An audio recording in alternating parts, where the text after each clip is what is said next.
안녕하세요. 저는 경기도에 살고 있는 30대 후반 여자입니다. 평소 출퇴근할 때 자주 듣고 있는 사연 열차에 제 사연이 소개된다고 생각하니 벌써 심장이 두근두근 거리는 게 많이 긴장되는데요. 글재주가 없어 더욱 긴장되긴 하지만 최선을 다해 볼 테니 다들 끝까지 함께 해주세요. 그러면 사연 시작해 볼게요. 남편과 전 2년도 채 되지 않은 신혼부부였어요. 남편은 중학교 선생님이고 저는 주간 야간을 오가는 업종의 일을 하고 있었죠. 근무 특성상 주말이란 개념이 따로 없었고 주간과 야간을 오가는 일이었기에 휴무가 맞지 않는 주말엔 혼자 시간을 보내야 하는 남편이 걱정이 되더군요. 선생님이란 직업이 워라밸이 좋잖아요. 근무 시간도 좋고. 퇴근 시간이 빠른 남편에 비해 저는 저녁에 출근할 때도 많았어요. 제가 이런 걱정을 할 때마다 남편은 이렇게 말해주었어요. 에이, 별 걱정을 다 한다. 우리 연애할 때도 그랬는걸 뭘. 나 혼자 잘 놀아. 알잖아. 날씨 좋으면 등산도 가고 낚시도 다니고 가끔 친구들끼리 캠핑도 다녀오기도 하니까 내 걱정은 전혀 하지 말고 일해. 난 정말 괜찮아. 그래. 조금만 더 혼자 놀아. 나 인사이동 시즌 곧 다가오니까 그때 기회 봐서 부서 이동하려고 계획 중이니까. 이렇듯 남편은 혼자서도 잘 놀고 있었고 전 저대로 남편과 더 많은 시간을 함께하기 위해 인사이동 시즌을 기다리고 있었죠. 이런 저희 부부에게 조금의 문제가 있다면 시댁이었어요. 연봉은 제가 남편보다 더 높은데도 불구하고 시댁에선 절 못마땅해 했어요. 그 이유는 바로 제가 남편과 같은 선생님이 아니란 사실 때문이었는데 그것도 저에게는 참 어이가 없었어요. 결혼 이야기가 오갈 때는 전혀 이런 말을 꺼낸 적도 없었고 오히려 돈 더 잘 버는 저에게 능력이 좋다며 반대하기는커녕 반기는 분위기였죠. 그랬던 시댁이었는데 결혼 1년 차가 지났을 때부터 점점 이런 말을 하곤 하더라고요. 우리 며느리도 우리 아들 같은 학교 선생님이었으면 얼마나 좋아. 교육자 부부, 이 얼마나 어감도 좋고 듣기만 해도 흐뭇하니. 친구들 만나서 이야기할 때 내 위신도 서고 말이다. 아무리 좋은 말도 계속 들으면 듣기 싫다는데 저딴 말을 계속 듣고 있자니 점점 짜증이 나더라고요. 그래서 저도 더는 참지 않고 시모에게 이렇게 말해주었죠. 결혼할 때는 돈 잘 버는 며느리 최고라고 하시더니 이제는 선생님 며느리가 탐나시는 거예요? 진작 선생님 며느리가 좋다고 했으면 저도 남편 포기하고 어머님을 위해서 결혼도 포기했을 텐데요. 제 말에 가시가 가득하다는 걸 남편이 눈치챘는지 결혼 생활을 시작할 때 제가 마련한 집에서 시작한 이야기를 꺼내며 서둘러 제 편을 들기 시작하더군요. 그래 엄마, 언제는 돈 잘 버는 며느리가 최고라고 하셔놓고선. 그리고 엄마 말대로 선생님하고 결혼했으면 내가 지금 대출금 걱정 없이 살 수나 있었겠어. 이 사람이 마련한 집 없었으면 난 지금도 집 대출금이나 갚느라고 월급 구경할 새가 없었을 거야. 그러니까 이 사람한테 그런 말도 안 되는 말 좀 하지 마. 나도 기분 나빠지려고 그런다고. 남편의 말에 시모의 선생님 며느리 타령이 들어가긴 했지만 기분이 나쁜 건 어쩔 도리가 없더라고요. 제가 더 기분이 나쁜 건 저를 그렇게나 못마땅해 하면서도 저에게 끊임없이 용돈을 요구한다는 것이었는데요. 처음엔 두세 달에 한 번씩 돈을 좀 달라던 시모는 어느새 한 달에 두어 번씩 용돈 요구를 하는 날도 생겨나더군요. 저는 처음부터 시모가 용돈을 요구할 때마다 제 돈만이 아닌 생활비 목적으로 남편과 함께 다달이 모은 돈에서 시모의 용돈을 줘버렸죠. 처음 두세 달에 한 번씩 용돈을 줄 땐 아무 말도 하지 않던 남편은 한 달에 두어 번씩 적게는 10만 원, 많게는 50만 원씩 생활비에서 돈이 빠져나가니 짜증을 내기 시작하더군요. 아니, 무슨 용돈을 그렇게 많이 자주 드리는 거야? 그렇게 주고 나면 우리 생활은 어떻게 해? 기가 막히더군요. 제가 친정에 흥청망청 돈을 쓰는 것도 아니고 다름 아닌 시댁에 주는 돈을 그것도 오롯이 남편 돈만이 아닌 제 돈도 포함된 생활비에서 주는데 저에게 짜증을 내니 기가 막히고도 남을 상황이었죠. 여보, 이 돈 내가 친정에 주는 돈이라고 착각이라도 하고 있는 거야? 그 돈 당신 집에 주는 거야. 그것도 내가 먼저 챙겨드린 것도 아니고 어머님이 이런저런 핑계 대면서 돈 달라고 하도 성화를 부리셔서 준 거라고.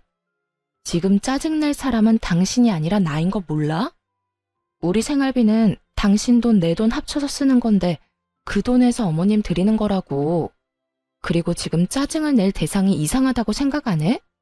내가 아니라 어머님한테 짜증내든 화를 내든 하란 말이야. 어머님이 달라고 하는데 내가 어떻게 딱 잘라서 안 된다고 그러냐고. 아무리 그렇다고 해도 안 되는 건 안 된다고 해야지. 당신은 그런 말도 못해서 어쩌려고 그래? 어떤 날은 치과에 간다고 돈 달라 그러시고 어떤 날은 친구 만나러 가는데 돈이 없다고 돈 달라 그러시는데 어떻게 못 준다고 그래. 그렇게 말하는 당신이 못 준다고 그러면 되겠네. 남들이 들으면 내가 친정부모님께 용돈 퍼다 주고 있는 줄 알 거다. 지금 이 상황에선 당신이 나한테 짜증을 낼 게 아니라 나한테 미안해해야 하는 상황이라고. 생활비에 내 돈도 들어간 거 잊었어? 왜 나한테 짜증을 내? 내가 언제 짜증을 냈다고 그래. 아유, 됐어. 내가 알아서 할 테니까 당신은 아무 말도 하지 말고 있어. 남편은 제 말에 기분이 상해버렸는지 사과 한마디 없이 본인이 알아서 하겠다곤 해버리곤 대화를 끝내버리더군요. 그 후 시모의 용돈 요구는 없어졌지만 다른 식으로 저를 괴롭히기 시작했어요. 당시 시댁에선 아침부터 적어도 5첩밥상 이상을 차려 먹는 집안이었는데 제가 야간을 하고 퇴근하는 아침이라든지 피곤함이 절여있는 휴일날엔 어김없이 연락이 와 아침을 차리라는 말도 안 되는 요구를 하기 시작하더라고요. 처음 한두 번이야 시모가 많이 아프다고 하니 가서 차려드렸지만 막상 시댁에 가보면 시모의 상태는 저보다 더 팔팔해 보였고 이런 말도 안 되는 요구를 따라주면 안 되겠다 싶었어요. 그날도 전 야간을 하고 퇴근하고 있었고 시모에게선 또 연락이 와 시댁으로 오라고 하더군요. 일 끝났지? 오늘도 우리 집에 좀 들렀다 가려무나. 왜요? 또 손가락 하나 까딱할 힘도 없이 편찮으세요? 그래. 나이가 들어서 그러는가 요즘엔 아침만 되면 힘도 없고 몸도 안 쑤시는 데가 없는 게 컨디션이 영 말이 아니야. 그러니까 얼른 와서 아침 좀 차리려무나. 어머님, 매번 편찮으시다고 해서 가보면 저보다 혈색이 더 좋으세요. 아프고 피곤한 걸로 치면 제가 어머님보단 한 수 위인 것 같은데 그러지 말고 어머님이 저희 집에 좀 와서 아침밥 좀 차려주시면 안 될까요? 저는 오첩밥상까지는 바라지도 않고 그저 죽 정도면 되는데요. 소화도 잘 되고 먹고 빨리 잘 수도 있고 말이에요. 저는 작정을 하고 시모의 요구에 답을 하고 있었고 시모는 이런 저의 말에 화가 났는지 언성을 높이기 시작하더라고요. 뭐야? 너 지금 이 시어머니한테 네 아침밥상이나 차리라 이거니?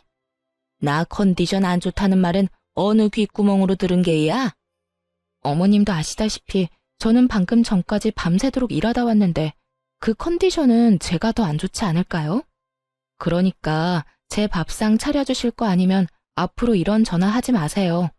저도 며느리이기 전에 사람이고 저도 힘들고 피곤한 거 알아요. 그러면 저 진짜 너무 많이 피곤해서 전화 끊을 테니 정 몸이 힘드시면 시켜 드세요. 들어가세요. 집에서 가까운 거리도 아니었고 적어도 1시간은 걸리는 거리인데 그저 저를 부려먹기 위해 저러는 것에 더는 노란하고 싶지 않았기에 저는 더욱 단호하게 말하곤 전화를 끊어버렸습니다. 그 뒤로도 시모는 연락이 와 아침밥을 요구했지만 그때마다 전 못 간다는 말과 함께 전화를 끊어버렸어요. 그렇게 시모에 대한 스트레스도 쌓이는데 남편 역시 의심스러운 행동을 하기 시작하더군요. 남편은 여전히 제가 일하는 주말엔 낚시하러 다닌다거나 여러 취미 생활을 했는데 다른 때와 마찬가지로 낚시를 하러 갔다며 물고기를 낚은 사진이 왔더라고요. 대어를 낚은 사진이었는데 밝게 웃고 있는 남편의 뒤로 거울에 남편의 사진을 찍어주고 있는 여자의 모습이 보이는 것이 아니겠어요?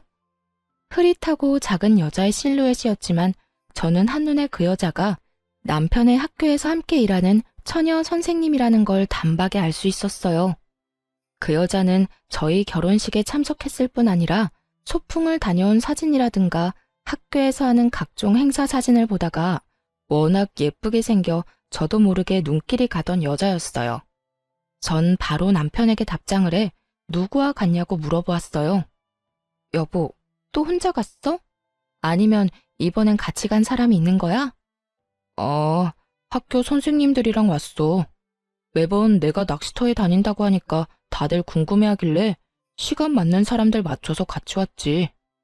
그래? 심심하진 않겠네. 좋은 시간 보내. 저는 이렇게 마지막 문자를 보냈고 제 문자에 남편은 단체 사진을 찍어 보내주더군요. 남자 셋, 여자 셋. 짝을 맞춰 놀러 간 것이 걸리긴 했지만 더는 이런 식으로 의심을 했다간 정말 끝도 없을 거란 생각에 나쁜 쪽으로 생각하지 않으려고 무던히 애를 썼습니다. 거기에다 돌아온 남편의 휴대전화를 살펴봤을 때도 수상한 내용도 없었기에 괜한 오해로 사람을 의심하지 말자고 생각했던 것이었죠.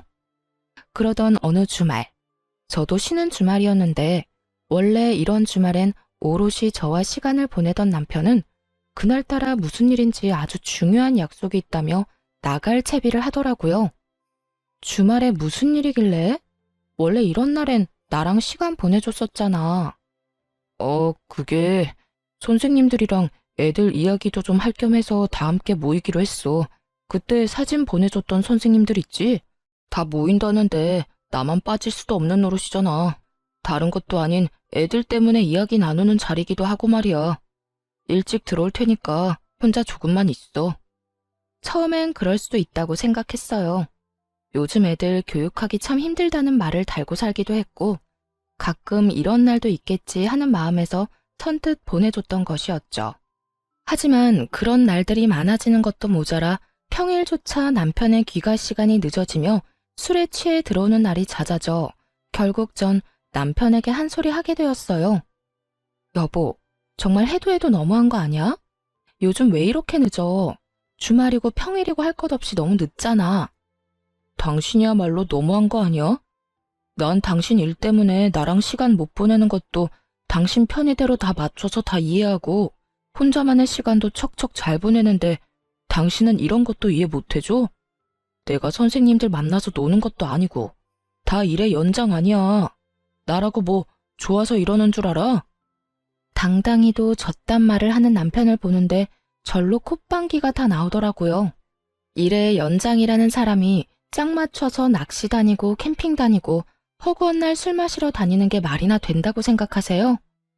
제가 본 남편은 그저 늦바람이 난 사람처럼 노는 것에 환장한 사람처럼 보였고 전 제가 느끼는 그대로 남편에게 말해주었어요.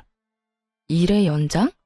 일한다는 사람이 낚시 다니고 캠핑 다니고 하루가 멀다고 술 마시고 다니는가 봐. 그걸 누가 믿어? 지나가는 사람 아무나 붙잡고 물어봐. 누가 그렇게 생각이나 해주는가? 열이면 열, 백이면 백. 젊은 사람들끼리 모여서 놀러 다니는 거라고 할 거라고. 나는 안중에도 없고 그저 그 선생님들이랑 시간 보내느라 바쁘잖아 요즘. 당신이 내 입장이면 섭섭하지 않겠어? 난 어찌되었든 이렇게까지 자주 모여 놀러 다니는 것도 싫고 하루가 멀다고 술 마시고 늦는 것도 싫어. 당신이 싫다고 하면 내가 안 해야 해? 그리고 섭섭? 당신 말 한 번 잘했다. 나도 섭섭했어. 당신이 일한다고 나 혼자 집에 있을 때 나도 섭섭했다고. 이거 왜 이래? 그리고 내 일은 내가 알아서 할 테니까 나한테 잔소리하지 마. 당신 눈엔 내가 놀러 다니는 걸로 보일지 몰라도 난 낚시 다니고 캠핑 다니면서 선생님들이랑 깊은 대화도 많이 하고 애들 이야기도 많이 해서 도움이 많이 된다고. 그러니까 더는 이런 걸로 실랑이하지 말자. 당신 아니라도 나 요즘 피곤해. 남편은 더는 저와 대화도 하기 싫다는 듯 고개를 좌우로 내저으며 자리를 피해버렸고 그 뒤로 늦는 일이 줄어들지 않더군요. 그때까지만 해도 남편의 외도 사실은 전혀 상상치도 못했던 일이었기에 더는 우리 사이가 멀어지는 것이 너무나도 싫었던 저는 어떻게 해서든 잘 살아보려고 애썼어요.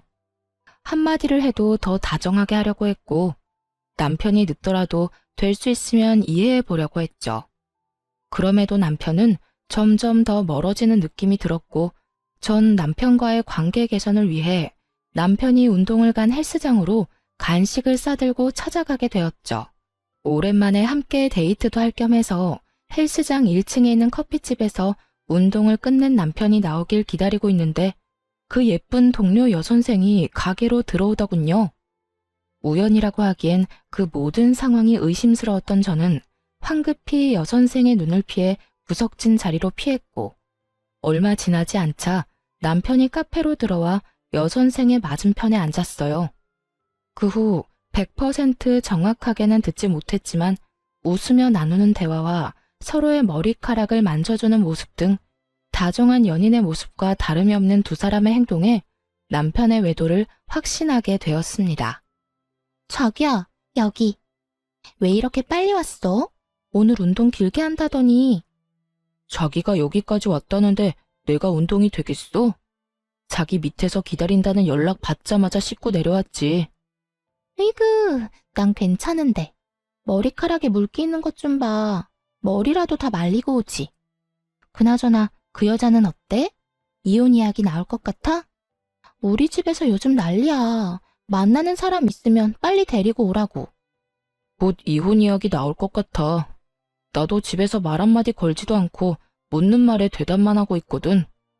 집사람은 어떻게 해서든 풀어보려고 했는데 내가 반응이 없으니까 점점 지치는 눈치더라고. 정말? 다행이다. 그러면 우리 집에는 조만간 인사 온다고 할게. 그런 줄 알고 자기도 옷도 새로 좀 사고 미용도 좀 하고 해. 우리 아빠 깔끔한 거 좋아하셔. 양복도 싸구려 말고 가격대 좀 있는 거 사 입고. 걱정하지 말고 날짜 정해지면 이야기나 해줘. 정신이 멍해지더라고요. 아무리 우리 사이가 멀어졌다고 한들 결혼한 지 얼마나 됐다고 벌써부터 다른 여자들 만나나 싶기도 했고, 내 눈앞에 펼쳐진 현실이 꿈이길 바라고 또 바라기도 했고요. 거기에다 단순한 외도라고 해도 정신이 나갈 지경인데 아예 저와 이혼을 하자마자 재혼까지 할 생각을 하고 있다니 정말 하늘이 노랗더라고요. 하지만 가혹한 현실은 모든 제가 처한 사실이었고, 그 자리에서 두 사람에게로 다 뒤집어 엎어버리고 싶은 걸 겨우 참고 집으로 돌아왔어요. 그날 밤 몰래 남편의 휴대전화를 살펴본 결과 여전히 남편의 휴대전화는 깨끗했고, 전 잠든 남편의 차 열쇠를 찾아 블랙박스를 살펴보았어요. 휴대전화는 다 지웠더라도 블랙박스는 어찌하지 않았겠지 싶었거든요. 아니나 다를까 남편의 블랙박스는 모두 외도 증거를 담고 있었고, 온갖 충격적인 대화가 다 녹화되어 있더라고요. 자기야, 다음 주에는 선생님들한테 캠핑 가자고 하자. 어차피 다들 1박 안 한다고 하니까 나도 같이 집으로 가는 척하고 돌아오면 돼. 그래, 자기가 캠핑이 좋다고 하면 캠핑하러 가면 되지. 그나저나 나 이혼하면 자기랑 재혼쯤은 언제쯤 하는 게 좋을까? 너무 빨리 하면 다들 보는 눈이 곱지 않을 것 같은데. 타이밍 보고 될 수 있으면 빨리 하면 되지. 남일 3일이면 다 잊는다고? 자기 이혼한 것도 우리 재혼하는 것도 며칠 못 가 다 잊힐걸? 일단 이혼이나 해. 이혼만 하면 자기는 탄탄대로야. 우리 아빠 탱탱학교 교장 선생님인 거 알지? 인맥도 장난 아니고 그만큼 파워도 장난 아니야. 일단 이혼하고 우리 집에는 자기 초혼이라고 속이고 재혼부터 빨리 하면 돼. 그리고 아기도 빨리 가지고 말이야. 역시 우리 자기 똑똑하다니까. 그런데 재혼 사실 숨겨도 되겠어? 나중에 들키기라도 하면 큰일 날 텐데. 자기랑 나랑 조용하고 있으면 누가 알겠어. 그리고 나중에 혹시나 하는 상황 때문에 아기부터 빨리 낳자는 거야. 설마 애까지 낳았는데 우리 아빠가 이혼하라고 하시겠어?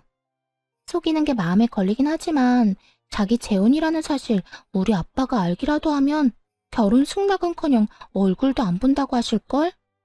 하긴 자기가 나 때문에 고생이 많네.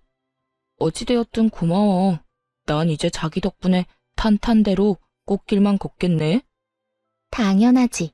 나한테 잘해?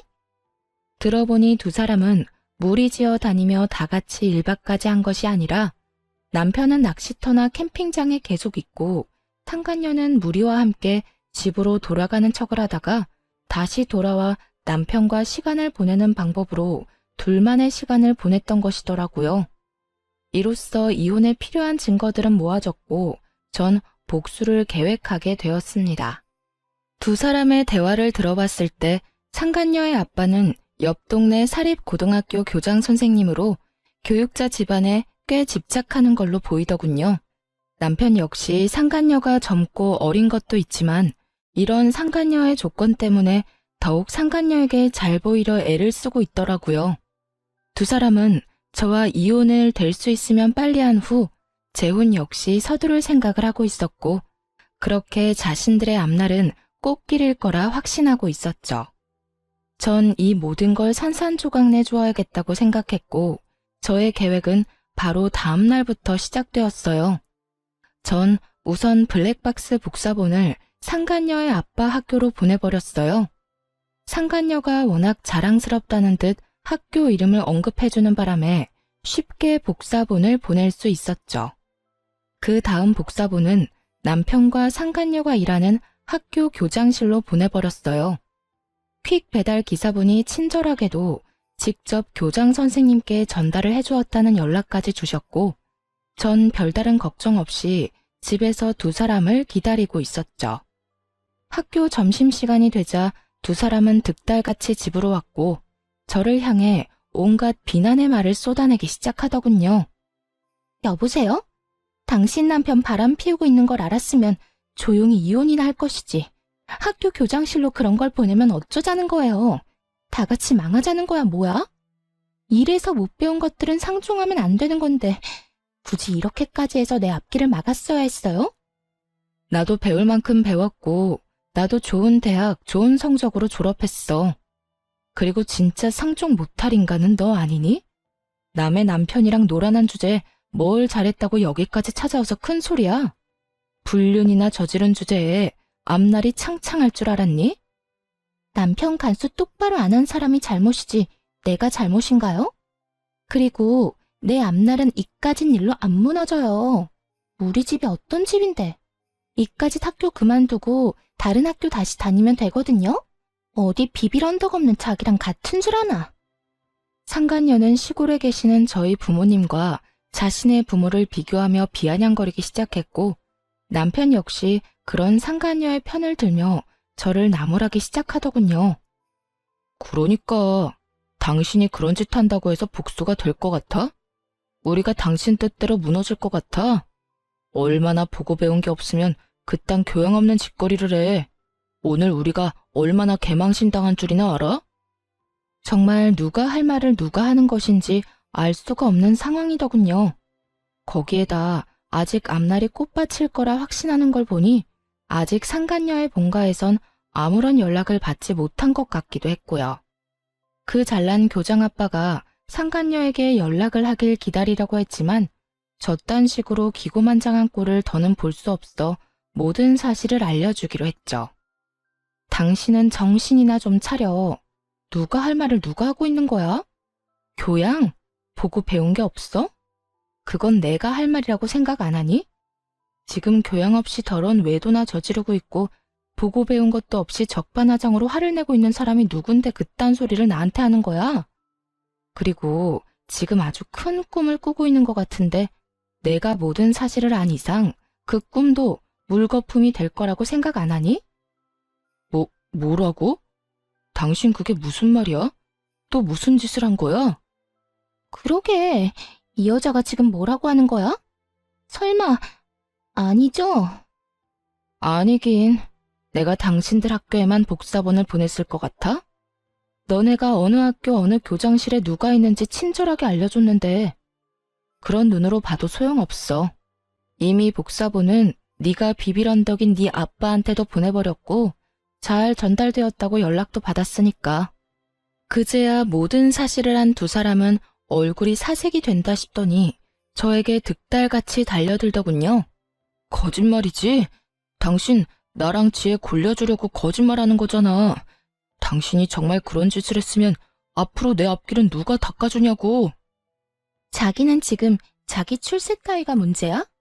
우리 아빠가 알면 나 집에서 쫓겨나는 건 둘째치고 영까지 끊길 수도 있다고.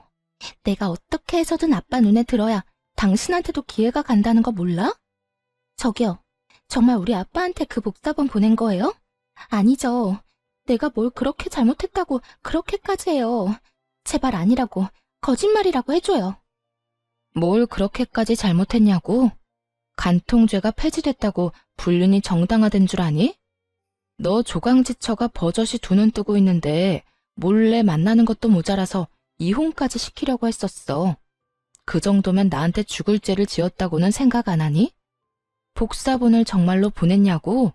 생각 같아선 복사본을 보내는 게 아니라 직접 가지고 가서 틀어주고 싶은 걸 겨우 참았어. 그러니까 여기서 애먼 사람한테 헛소리하고 있지 말고 네가 사랑하는 저 남자까지 챙겨서 네 집에나 가봐. 한시라도 빨리 가서 빌어야 네 집에서 빌어먹을 밥풀이라도 있지 않겠니? 끝까지 현실을 부인하던 상간녀는 단호한 제 말에 눈을 뒤집고 저에게 달려들더니 허우적거리며 손을 뻗더라고요. 평생 운동이란 걸 해보지 않은 듯한 움직임이었죠. 어이없던 저는 상간녀의 손을 확 낚아채고 악소리가 나게 팔을 있는 힘껏 꺾어주었어요. 이거 나? 이 여자 정말 미쳤나봐. 이거 나? 미친 건 내가 아니라 너지. 어디 건방지게 손까지 내밀어 내밀기는. 내가 그렇게 우스웠니? 어디 상간녀 주제에 여기가 어디라고 찾아와? 제정신이 아닌 게지. 생각 같아선 정말 가만두고 싶지 않은데 괜히 내 손 더럽히기 싫어서 보내주는 거니까 곱게 보내줄 때 가라. 저는 상간녀를 남편의 쪽으로 밀어버렸고 남편은 상간녀를 부축하며 저에게 온갖 험한 말을 쏟아내기 시작하더군요. 당신 정말 제정신이야? 배웠다는 사람이 왜 이렇게 무식하게 굴어? 이러다 어디 크게 다쳤으면 당신이 책임질 거야? 내가 좀 밀었다고 크게 다칠 정도면 걔는 걸어다니지 말고 병실에 누워 있어야 하는 거 아니니? 그 정도로는 진단서도 안 나오니까 걱정하지 말고 얼른 가. 여기서 더 소란 피웠다간 나 진짜 경찰이라도 부를 거니까. 그런 줄 알고 더 난동 피우려면 피워보든가. 전 두 사람을 향해 경찰을 부를 거라며 으름장을 놓았고 두 사람은 끝까지 저에게 험한 말을 쏟아내며 돌아가더군요. 전 두 사람이 가자마자 비밀번호도 바꿔버렸고 이 모든 것을 예상해 몰래 모든 상황을 녹화 중이던 휴대전화도 잘 챙겨두었어요. 이로써 더욱 확실하게 이혼 준비를 마친 저는 이혼 소송을 준비했습니다. 남편과 상간녀는 물론이었고 시모에게까지 위자료를 청구했어요. 시집살이 좀 시켰다고 시모에게까지 위자료 청구를 한 것이냐고요? 아니요. 제가 본 블랙박스엔 두 사람 말고도 시모도 함께 찍힌 녹화본이 꽤 있었는데 알고 보니 시모는 두 사람의 외도 사실을 진작부터 알고 절 괴롭히고 있었더군요. 그러니까 제 입에서 이혼 이야기가 나오게 저를 괴롭히고 있었던 것이었어요. 엄마, 집사람 괴롭히고 있는 거 맞지? 왜 별말이 없지? 말도 마라. 그렇게나 괴롭히는데 애가 기죽기는커녕 되려 나를 가르치려고 들고 있어. 넌 도대체 어디서 그렇게 독한 애를 데리고 왔니? 다른 여자들 같으면 이 정도 하면 울고불고 어머님 저한테 왜 이러세요?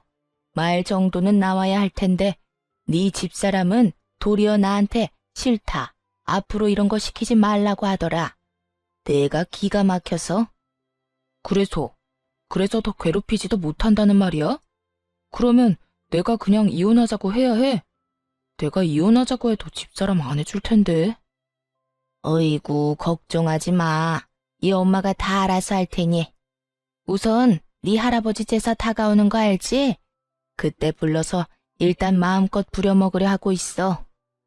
그런데 우리 제사 안 지내잖아. 그러니까 더 화나는 거지. 이때까지 한 번도 지낸 적 없었던 제사를 갑자기 지낸다고 하면서 부려먹으면 더 화나지 않겠니? 다른 사람도 아닌 할아버지 제사라는데 안 올 수도 없을 테고. 그쯤 되면 시집살이도 그런 시집살이가 없다는 생각이 들면서 그냥 확 이혼하고 싶을 테니 조금만 기다려. 이야, 대단하네 우리 엄마. 고마워 엄마. 내가 재혼해서 잘 풀리면 엄마한테 정말 잘할게. 그래, 잘 좀 해. 그러게 진작 같은 학교 선생님을 만났으면 이런 고생은 안 해도 됐을 텐데. 어찌되었든 넌 아무 걱정하지 말고 재혼 준비나 잘해놔. 아무리 제가 밉다고 해도 시모까지 이혼을 돕고 있다는 사실을 알았을 땐 정말 치가 다 떨리게 화가 났었는데 소송을 하다 보니 그 더러운 계획에 함께해준 시모에게 고맙다는 마음마저 들더군요. 그 덕에 저는 받을 위자료도 더 많아졌고 기분도 통쾌해졌으니까요. 그렇게 전 세 사람 모두에게 위자료를 받고 이혼할 수 있었고 세 사람의 계획은 물거품이 되고 말았습니다. 공무원은 품위 유지 의무가 있는 거 다들 아시죠? 올바른 행실을 보여주고 교육자의 명예를 실추시키면 안 되는 두 선생님이 학생들 몰래 불륜을 저질렀다는 충격적인 소문은 굳이 제가 직접 퍼뜨리지 않아도 이미 입소문이 퍼져 있더군요. 남일은 3일이면 잊혀진다고 당당했지만 불륜, 그것도 선생님이란 직업을 가진 두 연놈들이 그런 짓을 했으니 동료 선생님들 사이에서 오고 가는 이야기를 귀가 밝은 학생들이 모를 리가 없잖아요. 알게 되는 건 시간 문제인 거죠. 3일이 아니라 한 달이 지나도 잠잠해지지 않고 오히려 학생들은 두 선생님을 대놓고 무시할 정도로 수업 태도가 좋지 않았대요. 그리고 교장 선생님은 이미 알고 계시니 징계도 당연 들어갔고요. 그렇게 전 남편과 상간녀는 학교에서 쫓겨난 것은 물론이었고 전 남편의 앞길에 꽃가루를 뿌려줘야 할 상간녀의 본가에서도 처참하게 쫓겨났다고 하더군요. 전 시모는 빚을 내서 저에게 위자료를 준 것도 모자라 선생님 아들과 선생님 며느리가 아닌 백수 아들과 백수 며느리를 꼼짝없이 데리고 살아야 하는 상황이라고 하더군요. 그렇게 자랑스럽게 여기던 아들이 순식간에 백수 이혼남이 되었으니 전 시모는 아주 억장이 무너졌는지 골골거리며 누워 지낸다더군요. 그 후 별다른 소식을 듣지 못하고 살았는데 1년 남짓 지났을 무렵 전 남편에게 울면서 연락이 왔더라고요. 여보, 나야. 잘 지내? 미쳤어? 여보라고? 혹시 너 치매 걸렸니? 우리 사이가 아직 혼인관계라고 착각하는 건 아니지? 갑자기 전화해서 왜 우는 소리야? 그게 그 여자 도망갔어. 바람도 병이라고 하더니 이번엔 학원 원장이랑 바람나서 도망갔다고. 심지어 그 남자도 유부남인데 말이야. 이게 말이나 돼? 어떻게 나한테 이럴 수가 있냐고. 전 남편은 생각이란 없는 사람처럼 울고불고하며 저에게 하소연을 쏟아내기 시작하더군요. 들어보니 학교에서 쫓겨난 두 사람은 학원가를 전전하며 취업 자리를 알아봤지만 불륜 딱지가 제대로 붙어버린 두 사람의 취업은 쉬운 일이 아니었죠. 그러는 와중 상간녀는 학원에 취업이 되었는데 그 원장과 바람이 났고 그 원장 역시 유부남인데 바람이 나서 도망을 갔다며 하소연하는 전 남편을 보니 참 한심하다는 생각이 들더군요. 너야말로 참 가지가지한다. 네 부인이 다른 유부남이랑 바람나서 도망간 이야기를 왜 나한테 하는 거야? 그렇게 친구가 없니? 내가 무슨 네 친구쯤으로 착각하는 것 같은데 나 네 친구 아니고 너 새끼랑 이혼한 전 부인이야.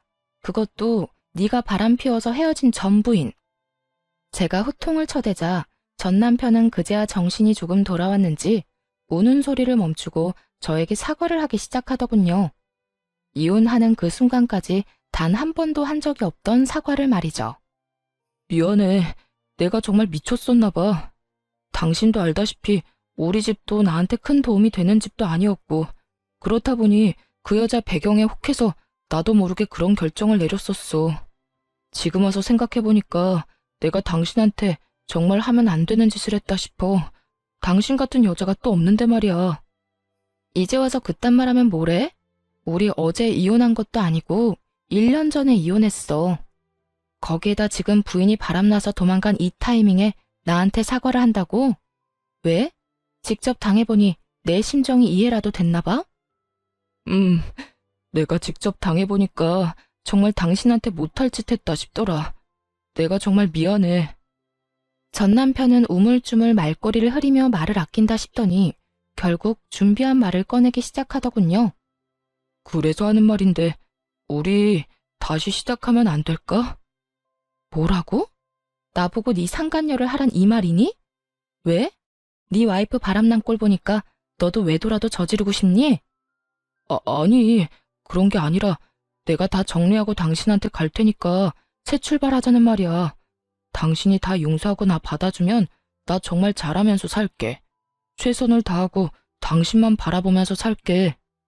정말 제가 얼마나 만만했으면 이제 와서 이딴 말을 할 수 있을까요? 그냥 용서만을 구하려고 연락을 했다고 해도 이가 갈릴 것 같은데 바람난 부인이랑 정리하고 올 테니 다시 저와 재결합을 하자니 정말 눈앞에 있다면 뒤통수를 올려붙이고 싶은 심정이었어요. 넌 정말 내가 호구로 보이니?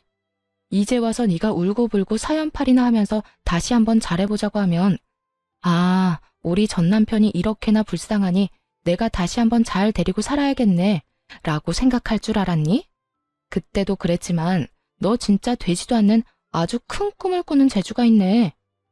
당신을 호구로 본다니. 내가 언제 당신을 호구로 봤다고 그래.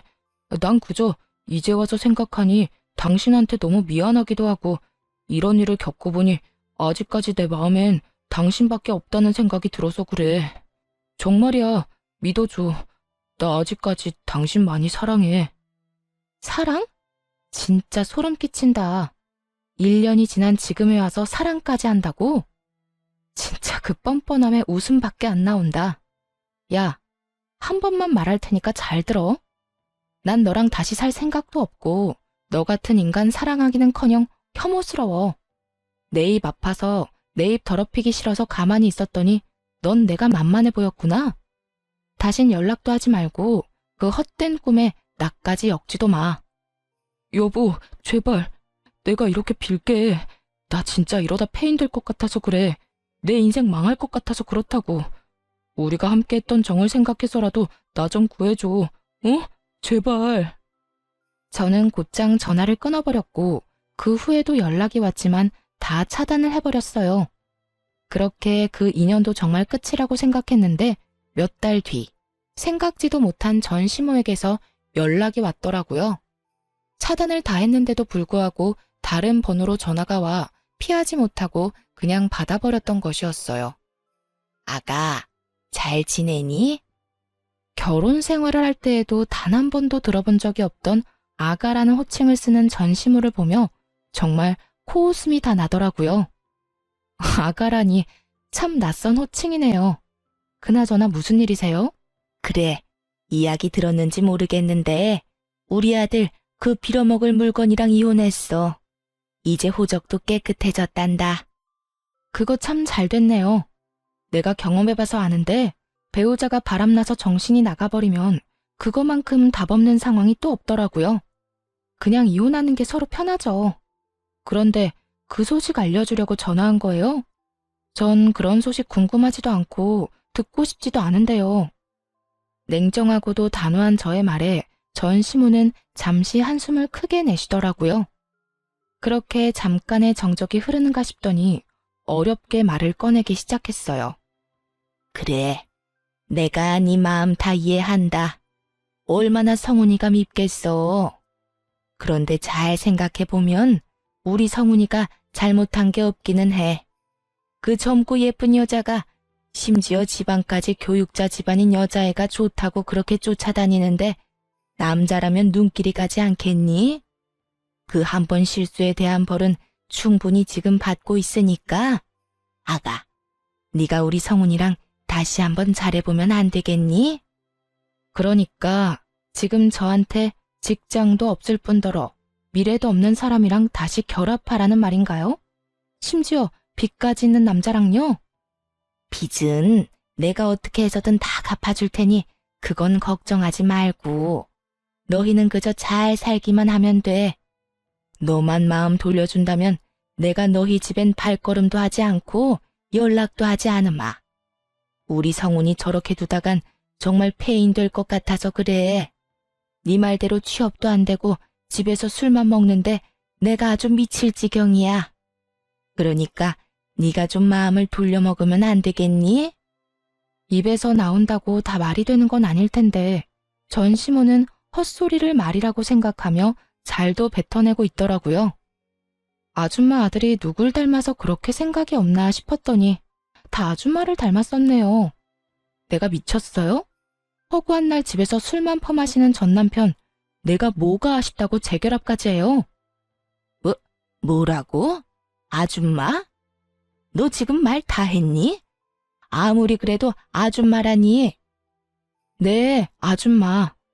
내가 이혼까지 한 마당에 어머님이라고 불러드릴 줄 알았어요?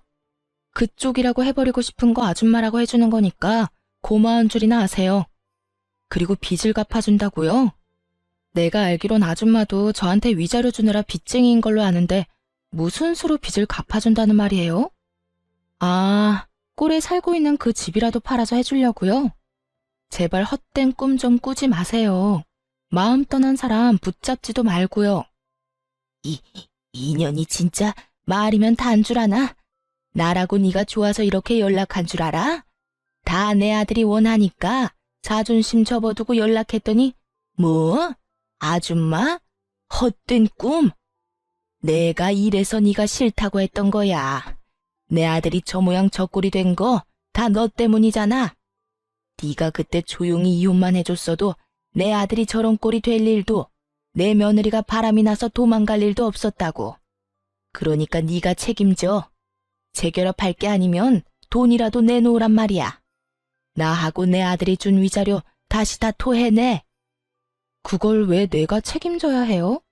잘못을 했고 그러니 나한테 위자료까지 줬던 거 기억 안 나나 봐요. 아줌마 아들이 그렇게 된 거나 아줌마 꼴이 그렇게 된 거나 다 그쪽들 책임이지 내 책임 아니라고요. 그게 왜 우리 책임이야? 내가 말했지. 네가 순순히 이혼만 해줬으면 이런 일 없었다고. 네가 그런 것만 안 보냈어도 이런 꼴은 당하지 않았다고. 그러니까 돈 내놔. 돈 내놓으면 더는 귀찮게 하지 않을 테니 돈 내놓으라고. 전 시무는 정신줄을 놓아버린 사람처럼 정신 나간 말을 하기 시작했고 더는 통화하고 있을 이유가 없어 보이더라고요. 이혼까지 한 마당에 가족도 뭣도 아닌 사람에게 욕을 들을 필요도 없었고요. 아줌마, 요즘엔 욕도 조심해서 해야 하는 거 모르는가 봐요. 지금 통화하는 거 다 녹음 중이거든요. 이거 내가 경찰서에 가지고 가서 신고하면 아줌마 또 벌금 내야 한다고요. 그렇게 자랑스럽던 아들 술값 되는 것도 힘들 텐데 어디 벌금까지 내게 해줄까요? 뭐야? 너 이 고약한 거 사. 나는 고약하기만 하지 당신네들은 고약한 걸 넘어서 파렴치하다고요. 그러니까 더 험한 꼴 보기 싫으면 나한테 연락해서 이딴 말 좀 하지 마세요. 사람이라면 양심이 있어야지. 이혼한 지가 언젠데 연락해서 재결합하라 마라 부탁질이에요. 다시 연락하면 정말 경찰서에서 뜨거운 제외하게 될 테니 그런 줄 알고 끊어요. 저는 전화를 끊어버렸고 그 번호 역시 차단을 해버렸어요. 끝까지 구질구질한 것을 넘어 양심도 없던 그 지긋지긋한 인연과도 그렇게 끝이 났습니다. 그 후 저는 아예 회사를 옮겨버렸어요.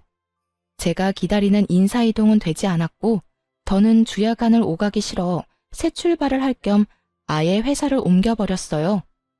그렇게 5년이란 세월이 지났네요. 저는 어느새 30대 중반을 넘어 40에 가까워지는 나이가 되었고 이직한 회사에 잘 적응하며 진급을 앞두고 있어요. 그리고 또 좋은 소식이 있는데요. 아마도 제가 결혼을 할 것 같네요. 지금 다니고 있는 회사에서 좋은 사람을 만나게 되었고 결혼을 전제로 한 만남을 2년째 이어나고 있어요. 아무래도 이혼이라는 경험이 있어 경계심이 심했던 저에게 끝없는 사랑과 마음을 보여준 멋진 남자예요.